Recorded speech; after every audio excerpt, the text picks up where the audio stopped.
Welcome to my channel. I am Coach Abby. Today we're diving into 3 powerful tips to help you rewire your brain for positive thinking. You know that feeling when you're stuck in a rut, and it feels like no matter how hard you try to climb out, you just keep sinking deeper? It's like your brain has been hardwired for negativity, and it takes over everything. We've all been there. But what if I told you that you have the power to change that wiring, to shift your perspective and embrace a more positive outlook? That's what we're exploring today. We're going to talk about practical strategies that can help you break free from negative thought patterns and cultivate a more optimistic and empowered mindset. Let's get started.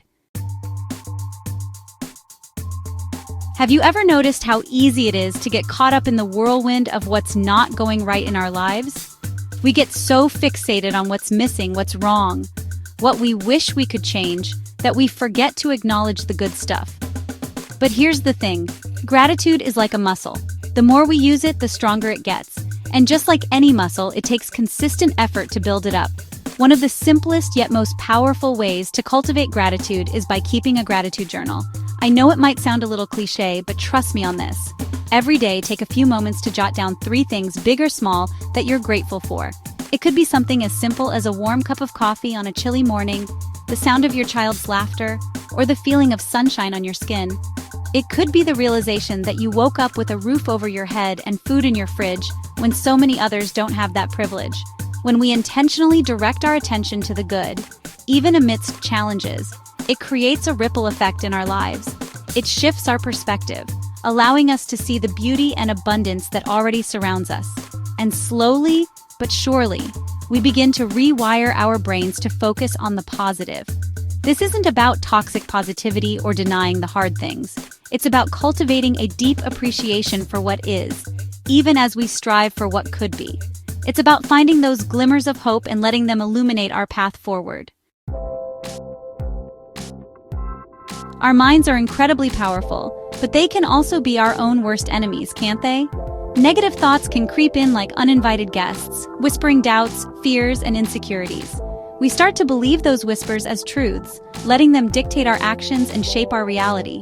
But here's the truth, you are not your thoughts. Just because a thought pops into your head doesn't mean you have to give it a front row seat in your mind.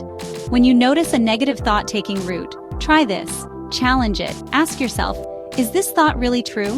What evidence do I have to support it? More often than not, you'll find that those negative thoughts are based on assumptions, fears, or past experiences that no longer serve you. It's like holding on to a worn-out sweater that's lost its shape and comfort. It might have served you once, but it's time to let it go. Think about it. If a friend came to you with that same negative thought, wouldn't you challenge it? You'd offer them words of encouragement, remind them of their strengths, and help them see the situation from a different perspective. So why not extend that same compassion and understanding to yourself? Remember, you have the power to choose which thoughts you want to entertain and which ones you want to let go of. Choose wisely. You deserve a mind that uplifts you, not one that holds you captive.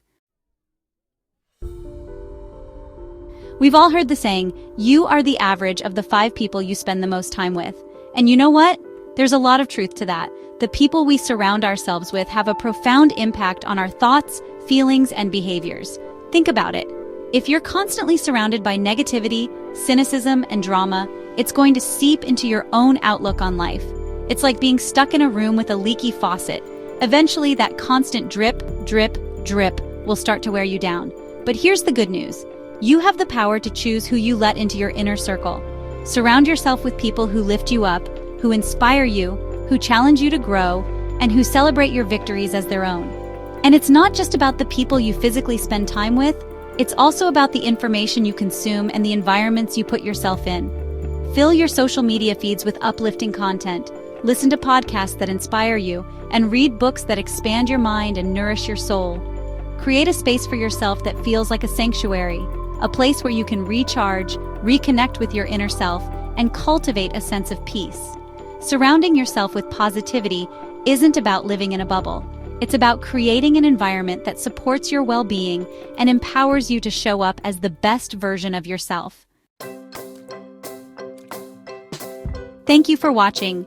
If you found these tips helpful, don't forget to like, share, and subscribe for more inspiring content. Remember, rewiring your brain for positivity is a journey, not a destination.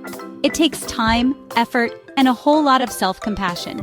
Be patient with yourself, celebrate your progress, and don't be afraid to ask for support when you need it. We're all in this together. Stay positive and see you next time.